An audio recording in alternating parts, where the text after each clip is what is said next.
김웅수 총장님, 예, 우리 좀 짧게 질의응답 해봅시다. 2022년 9월 세민연 사무총장이었죠?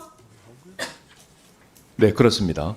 예, 그 당시에 세민연이 MBC 바이든 날리면 보도 고발했죠? 그런 사실이 있습니다. 그리고 지금 현재 공영 홈쇼핑 사회이사죠? 맞습니까? 그렇습니다. 예. 2022년 김대남이 강남구청장 후보 나왔을 때 대변인 맡으신 적 있습니까? 그때 맡았습니까? 안 맡았습니까? 맡은 적이 있습니다. 네. 2022년 교육감 선거 때 김대남 씨가 총괄선대본부장 증인이 대변인 한 일이 있습니까? 그런 적이 있습니다. 네, 두 분이 가깝게 느껴지네요. 객관적으로 보기에. 한 가지만 더 묻겠습니다. 민원 내셨죠? 방심위에. 네, 그렇습니다. 예. 그런데 아내, 딸도 같이 똑같은 민원 낸 사실이 있죠? 저희 가족이 함께 공동 참여한 적이 있습니다. 네, 들어가세요. 봉지욱 기자님 나와 주십시오. 이상한 일이 한두 개가 아닌데 김웅수 총장 역시 아내, 딸 등 네 명이 같이 민원을 냈습니다. 이거 혹시 취재하신 적 있습니까? 그러니까 작년 9월 4일 방송 민원도 이제 김웅수 사무총장 일가족이 먼저 냈고요. 9월 23일쯤 통신 민원, 저희 뉴스타파에 대한 처벌을 해달라고 낸 그 통신 민원도 김웅수 사무총장의 일가족이 가장 먼저 냈습니다. 그러니까 사실은 통신 가짜뉴스 신고센터를 유일임 위원장이 만들었는데 현판식이 걸리기 전전날에 어떻게 알고 민원을 냈더라고요. 그리고 제가 알기로 그 유일임 위원장과 김웅수 세민연 사무총장은 KBS 입사 동기로 알고 있습니다. 예. 다시 김웅수 총장님 잠깐만 나와 주실래요? 그 마이크를 좀 주실래요? 안 나오셔도 되는데. 네. 이 자리에서 위증하시면 처벌받습니다. 다시 네네. 고지 드립니다. 네. 예. 민원 내기 전에 네. 류일임 위원장이나 대통령실 관계자, 제가 지칭하는 대통령실 관계자는 김대남 씨입니다. 연락하거나 그 전에 만난 적 있습니까?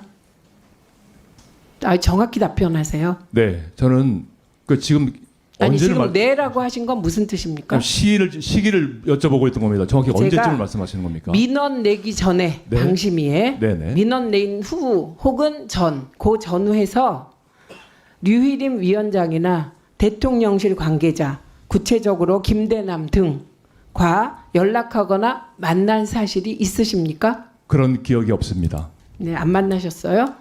네, 이게 위증하면 처벌받습니다. 들어가십시오. 네네. 네. 지금 봉지욱 기자님, 김웅수 씨가 답변하는 거 들으셨죠? 네. 그 답변 어떻게 생각하십니까? 저희가 뉴스타파 한겨레 비롯한 저희 언론자가 공동 취재단이 계속 취재를 하고 있는데요.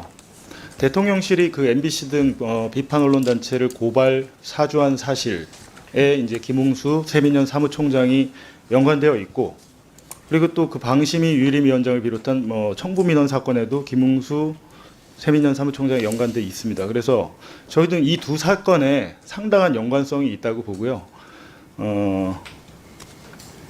본인은 지금 아무 관련이 없다고 하시는데 저희는 그렇게 생각하지는 않습니다. 아마 저희가 이제 오늘 다 말씀을 못 드리겠습니다. 저희 모레 뉴스타파에서 보도할 예정입니다. 아, 그렇습니까? 김웅수 총장이 공영 홈쇼핑 사회이사가 됐어요. 네. 이 정부 들어서 이게 특이한 현상 중에 하나는 김건희 여사를 적극 옹호하거나, 예를 들면 가정주부 운운한 분, 그리고 김건희 여사를 무슨 시집 출판 기념회 같은 행사에 초대하거나 이런 분들이 꼭 보상을 받아요. 이 김대남 씨의 경우도 MBC 바이든 날리면 보도 관련하여 고발한 데 대한 대가라는 의구심이 있습니다. 어떻게 생각하십니까? 그렇게 볼 수도 있지만 이제 그 41개 서울의 소리 이명수 기자가 그 41개 음성 파일을 갖고 있고, 저희도 이제 진작에 제공받아서 제가 쭉 내용을 봤는데요. 대통령실 소속 그 비서관 직무 대리가 총선에까지 나간 분이 단 한 번도 윤석열 대통령 얘기를 하지 않습니다. 계속 김건희 여사한테 잘 보여야 돼.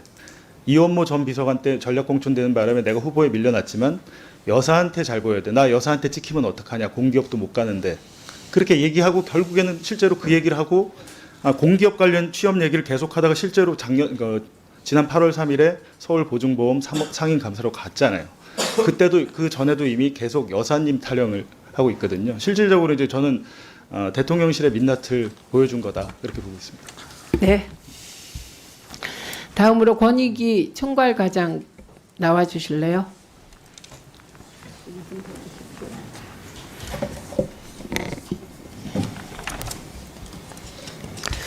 권익위원회가 언제 생겼습니까? 2008년도에 국민고충처리위원회, 국무총리 행정심판위원회, 국가청렴위원회 합쳐져서 권익위원회로 출범했습니다. 그렇죠. 그 국가청렴위원회는 언제 생겼습니까? 부패방지위원회는 언제 생겼습니까? 부패방지위원회가 청렴위원회가 되고 이런 긴 역사가 있죠. 예, 그렇습니다. 예, 이거는 전 국민의 민주화 운동과 민주화 열기로 생긴 기관입니다. 예, 그래서 DJ가 어렵게 해낸 몇 가지가 있습니다. 이 자리에 있는 방송위원회, 이것도 DJ이기 때문에 방송 정책을 무소속 중립기관으로 이관한 것이었고요. 그리고 부패방지위원회가 그때 생깁니다. 그리고 그것이 계속 발전되고 확대돼서 권익위원회로 통합된 것이죠. 네. 그러니까 권익위원회의 존재 이유가 분명하다는 말씀을 드리는 겁니다. 다른 모든 기관이 권력에 봉사하고 충성하고 기준과 잣대를 흐트러뜨려도 권익위만은 그러면 안 되죠. 그거를 그 기관에서 몸소 실천한 분이 계셨잖아요. 디올백 사건의 잘못된 처리에 저항하다가 극단적인 선택을 한 분이 계시잖아요.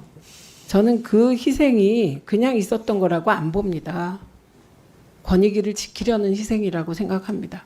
그런 거 생각하시면서 답변을 해주시기 바랍니다. 제가 질문할 게 무지 많은데 오늘 딱 2가지만 질문 드리고 가서 보고하세요. 제가 국감 때 심화 질의하겠습니다.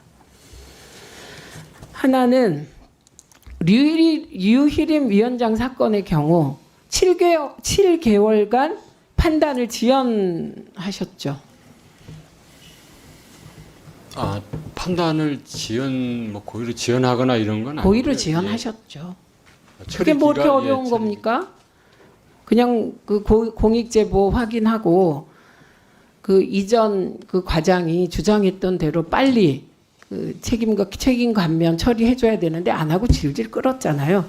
남영진 KBS 이사장 등의 사건은 며칠 만에 결론 냈습니까?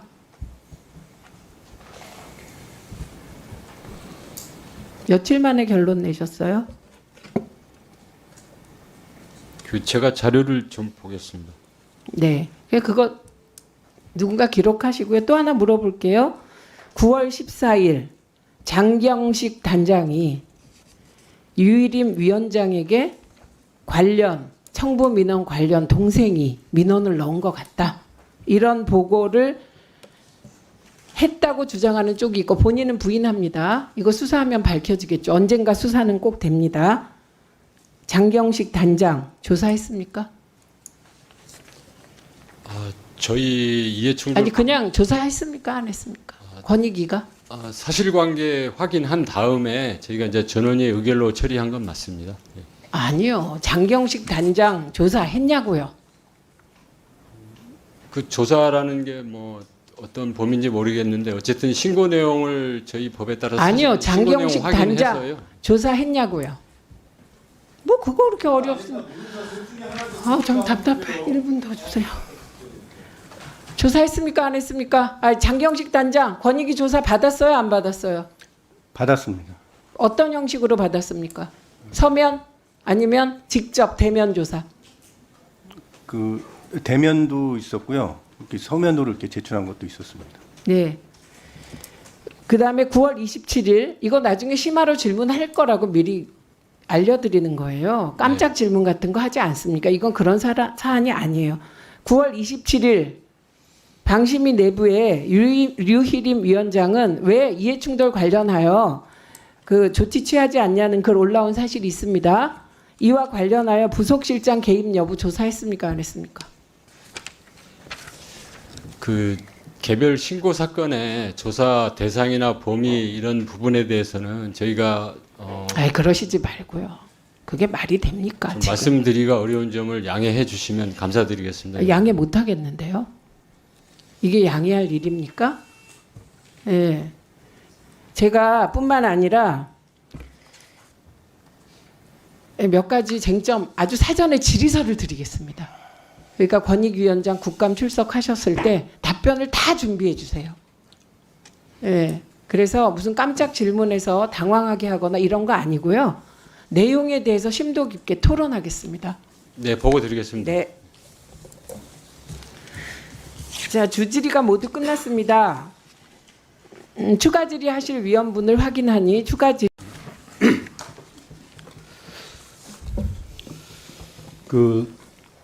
우리 그 뉴스타파가 방심이 그 청부 민원 의혹 보도를 최초로 했습니까? 네, 작년 크리스마스 날 해서 뭐 날짜를 잊지 않고 있습니다. 네. 이건 그럼 포괄적. 그 뉴스타파의 그 김만배 신앙님 의미가 네. 없어. 인터뷰 인용 보도에 대해서 방심인이 및 선방위가 법정 제재를 했죠. 저희에 대해서는 할 수 없고요. 저희는 통신 그 쪽이라. 인용 보도한 네, 인용보다 매체 MBC, 뭐 JTBC 등등에 대해서. 근데 이 민원을 그 유희림 씨의 그 친인척 네, 또 과거 인연이 있었던 사적 인연 관계자 네, 그런 분들이 민원을 제기를 했는데 네. 최근에 그 전 청와대 전 용산 대통령실 네. 선임 행정관의 김건희 여사의 공천 개입 의혹 관련 녹취록 네. 거기에 세민연이라고 하는 단체가 등장하죠. 네, 새로운 미래 세민연이란 시민단체가 새로운 있습니다. 민심이라고 알고 있습니다. 뭐 이름이 좀 오락가락하는데 네. 공식 명칭은 새로운 미래 세민연. 현판이 그렇게 돼 있더라고요. 아, 그래요? 네. 거기에 그 세민연의 관련자가 네. 그 뉴스타파 김만배 신앙님 인터뷰 인용 보도에 대한 사주 민원을 제기한 자가 있죠. 말씀드리면 네. 9월 4일 국회에서 과방위였던 것 같아요. 그때 국민의힘 장제원 의원이 뉴스타파를 폐간해야 된다라고 하니까 이동관 방송통신위원장이 그것이 바로 원스트라이크 아웃이다라고 한 게 오후 4시 한 40분쯤이었고 그로부터 1시간 뒤인 9월 4일 오후 5시 43분쯤 첫 번째 민원이 들어오는데 뉴스타파 보도가 가짜이므로 이를 인용 보도한 매체들을 처벌해달라는 취지의 민원이 들어왔는데 그 민원을 낸 사람은 아까 그 바구기 미디어연대 대표가 아니고요. 지금 보니까 오늘 이 자리에 나오셨던데 김흥수 새로운 세민연 부회장입니다. 김흥수 씨가 어디 계십니까? 네. 네, 김흥수님 네. 같이 마이크를 좀. 네. 예.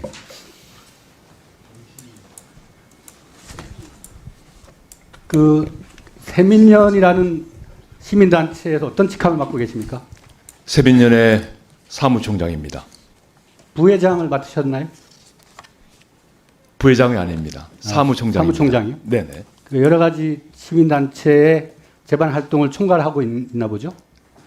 저희 단체의 사무를 보고 있습니다. 그러면 그 김대남 네. 용산 대통령실 전 선임 행정관이 녹취록을 통해서 언론에 대한 고발을 뒤에서 사주한 것이 나였다라고 했고 그 관련된 시민단체로 거론된 게 세민연인데 그것에 대해서 일말의 책임감 있습니까?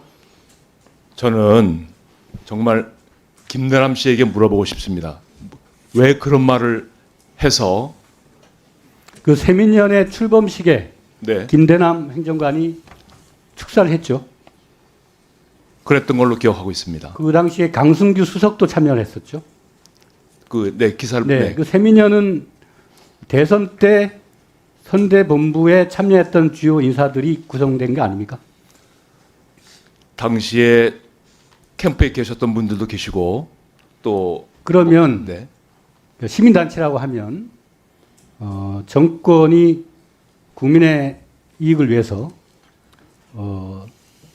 공권력을 과잉 행사하거나 잘못된 일을 갔을 때 그걸 바로잡는 역할, 어떤 시민적인 역할을 하는 곳인데 권력의 보위와 연관된 그런 것을 용산 대통령실로부터 사주를 받아서 고발을 대행했다.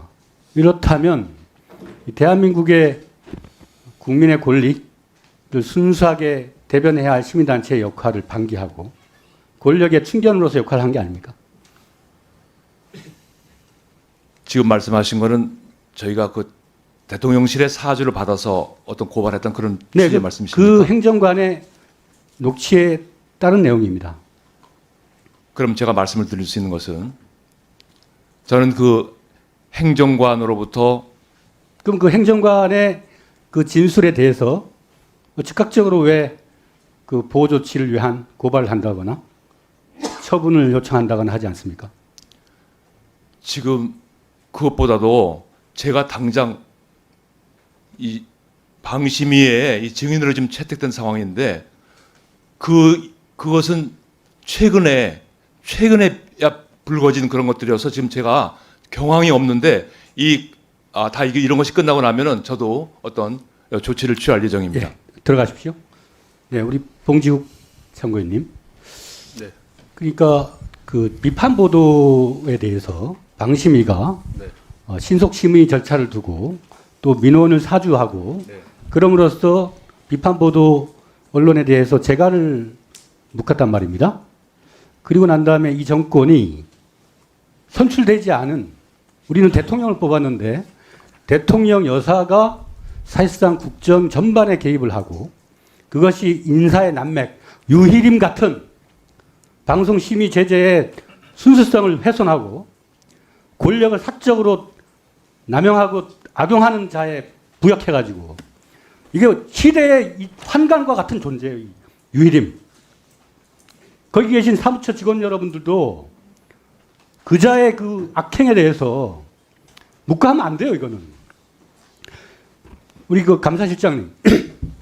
예. 그 공익제보자 보호법 아시죠? 예, 지금 보고 있습니다. 네, 그 보호법에 타법과 공익신고자에 관련된 사항이 충돌할 경우 어느 법이 우선으로 돼 있습니까? 거기까지는 제가 아직 이해 못하고 있습니다. 감사실장이라는 사람이 그것도 모릅니까? 2분 더 드리세요. 2분. 저는 공익신고자 관련이 아니라 이해충돌 담당관으로서의 역할을 합니다. 공공기관이든 감사실은 법률 담당, 예? 그리고 청렴 의무에 대한 교육, 제반 공직자가 지녀야 할 공직자의 자세와 연관된 감사를 하는 겁니다. 예방 교육도 해야 되고, 예, 맞습니다. 예? 공익신고자 보호법에 따르면 공익신고로 인해서 시정명령이나 특정 행위나 금지를 명하는 행정처분이 있는 경우에는 포상금을 주도록 돼 있어요. 지금 그 방심위가 법정 제재한 거 29건 다 행정처분에 의해서 집행정지됐어요. 이건 행정처분이 있는 경우를 말하고 그러면 그 신고자 아까 그 탁 선생님 그런 분은 감사실에서 포상을 해야 됩니다. 이거. 그리고 공익신고자 보호법과 지금 충돌하고 있는 게 개인신상 정보에 관한 법률 아닙니까? 두 법이 충돌할 경우에는 공익신고자 보호법이 우선이에요. 법에 그렇게 명시가 되어 있습니다. 다만 다른 법률을 적용할 때는 그 신고자, 제보자에게 유리할 경우 그 법을 적용할 수 있다고 되어 있습니다. 그럼 감사실장이라면 이 관련 법에 의거해서 행정기관의 장에게 공익신고자 보호법에 따라 신고자를 보호해야 할 의무가 있고 그 공공기관의 장은 그런 책무를 이행하도록 되어 있어요. 지금 저 공익신고자 보호과장님, 권익위의 과장님, 그 공익신고자 보호법에 법적 충돌이 있는 경우 다른 법률의 적용과 경합하는 경우에 공익신고자 보호법이 우선 적용되죠. 네, 그렇게 규정되어 있습니다. 그 지금 현재 경찰이 수사하고 있는 게 정보 보호에 관한 법률이죠. 예, 그렇게 알고 있습니다. 그 두 법이 충돌할 경우에는 신고자 보호법에 따라서 공익 신고자 보호가 우선돼야 함에도 불구하고 지금 신고자가 지금 피해를 받고 있지 않습니까? 그럼 신고자 보호 과장은 뭐 해야 됩니까? 경찰에 공문을 보내세요. 이 법에 따라서 신고자를 보호해야 할 책무가 있다고. 공공기관이 민원 사주한 것을 가지고 직원이 이것이 공익에 침해되는 경우라고 판단해서 제보하고 윗선에 알렸으면 거기에 따라서 포상을 해야 할 일을 어떻게 처벌받게 합니까? 그 권익위가 국민 권익을 보호해야 되는데 7개월 동안 이 권익위에 이첩된 사항을 뭉개고 있다가 결국 다시 돌려보냈어요. 어떻게 보면 포식자의 입속에 제보자를 넣어버린 겁니다. 과장님께서 마땅히 해야 할 업무입니다. 이게 공익신고자 보호법에 따라서 해야 할 업무예요. 그 업무에 따라서 지금 부당하게 피해를 더 들으세요. 1분. 합법을 우선시 하지 아니하는 공익신고자 보호법에 따라서 신고자 보호법에 우선하여 그 제보자를 보호하도록 행정기관이든 혹은 경찰서든 간에 공문을 발송하십시오. 그렇게 해야 되는 거 아닙니까?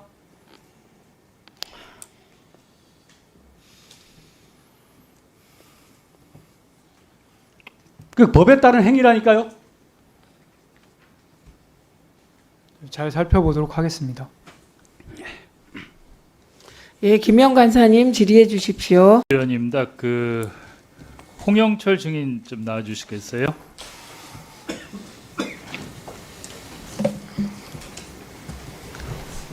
아까 책임감면 관련해서 징계를 해야지 가능한 게 맞나요?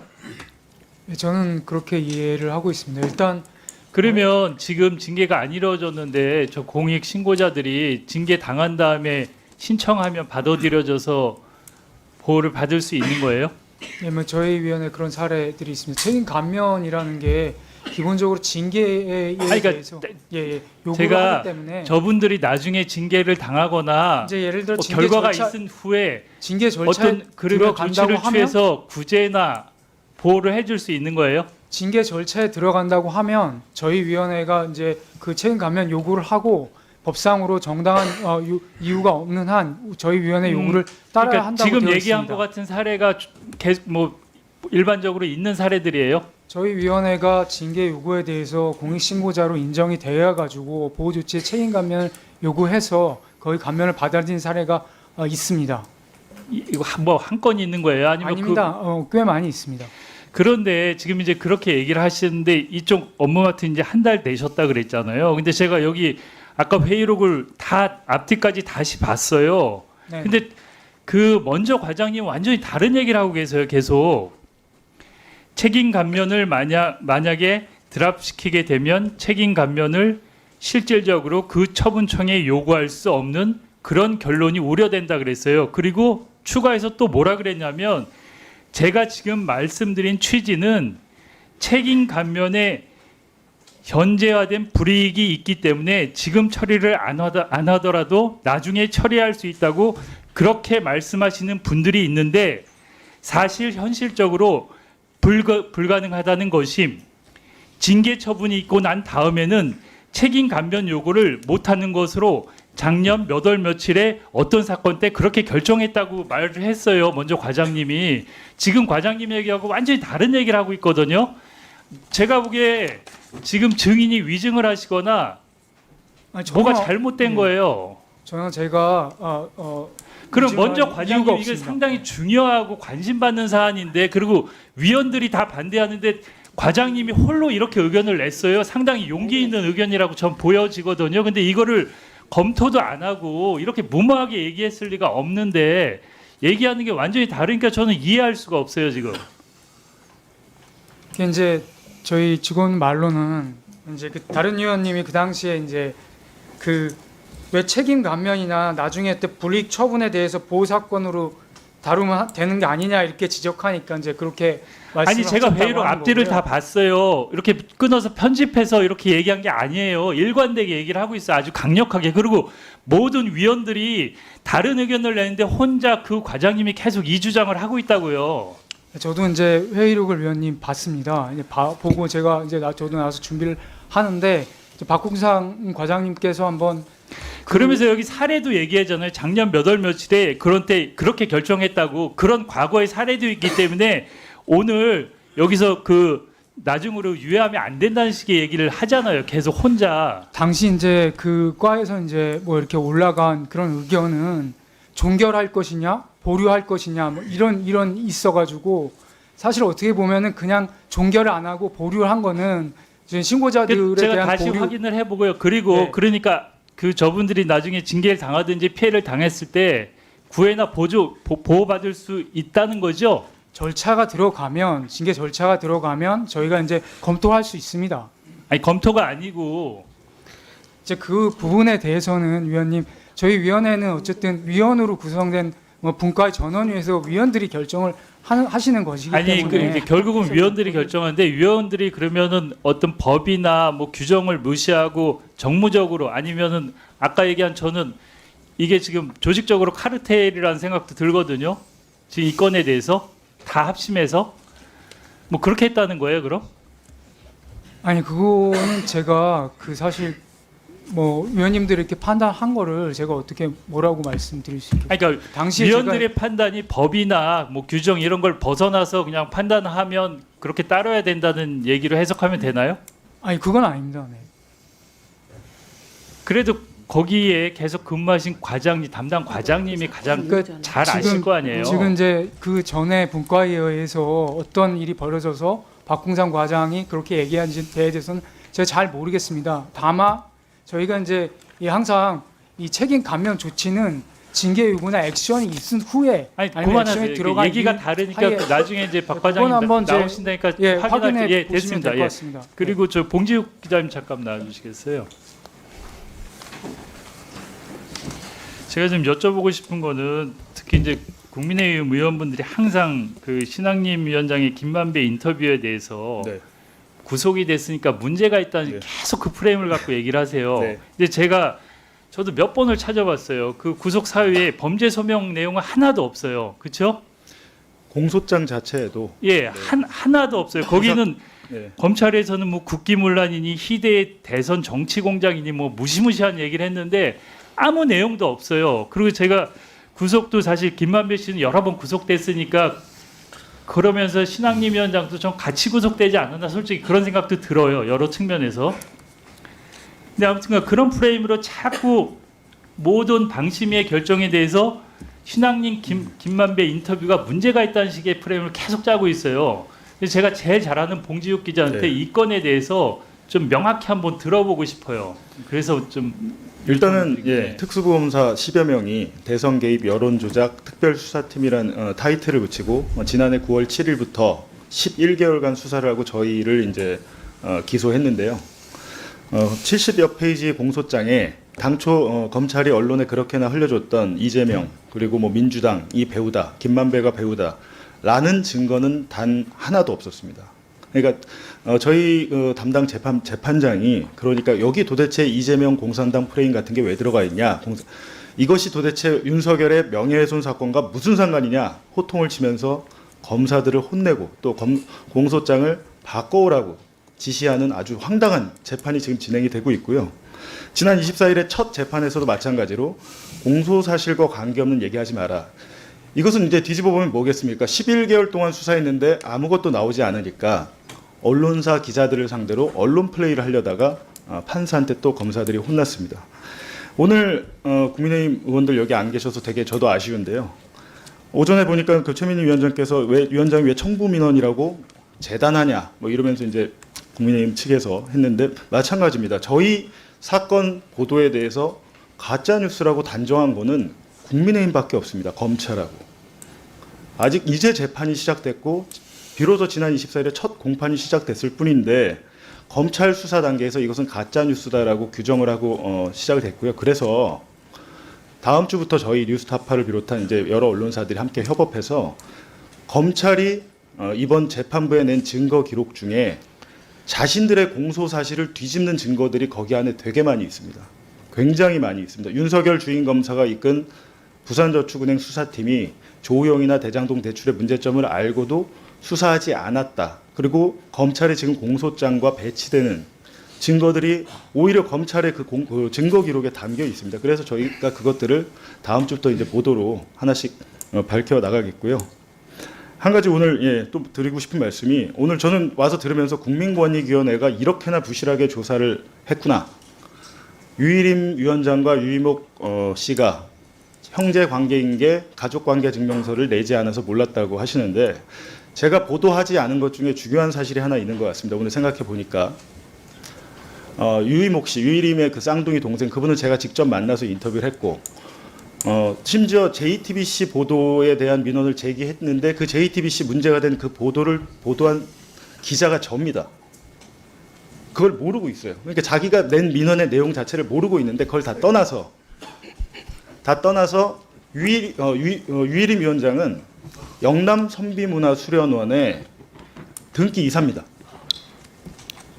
겸직금지 의무 위반이 아닌지 한번 따져봐야 됩니다. 자신의 동생이 사무총장인 선비문화수련원의 현재도 등기 이사예요.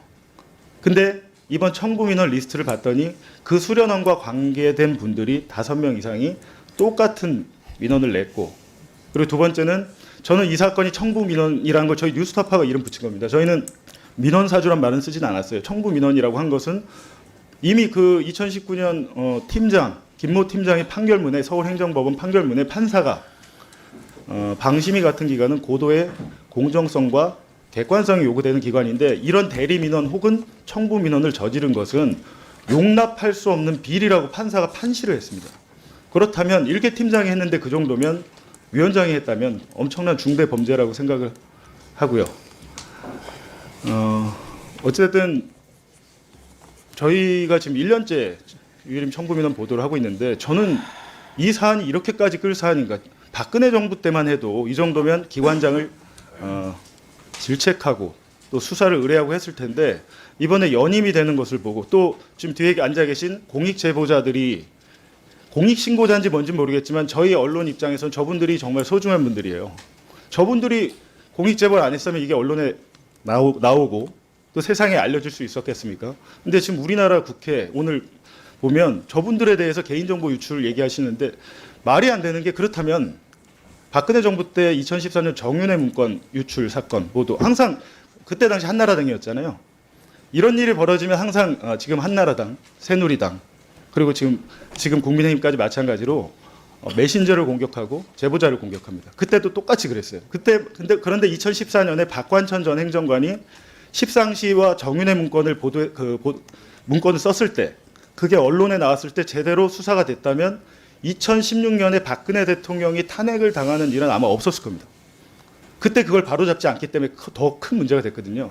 저는 지금 이번 유일임 청구민원 사건도 마찬가지로 생각합니다. 이게 제대로 처리되지 않으니까 결국에는 대통령실이 시민단체로 움직여서 고발사주를 했다는 것까지 줄줄이 나오고 있는 겁니다. 그래서 이제 앞으로 국회에서도 좀 지속적으로 이렇게 계속 관심을 가져주시고 하다 보면 진실은 반드시 드러날 것이라고 생각합니다. 네. 잠깐만요. 봉지욱 기자에게 더 이상 질의하실 분 안 계시면 봉지욱 기자는 이석해도 좋습니다. 수고하셨습니다. 예, 말씀하시죠. 예. 우리 존경하는 이분 이준석 드리세요. 의원님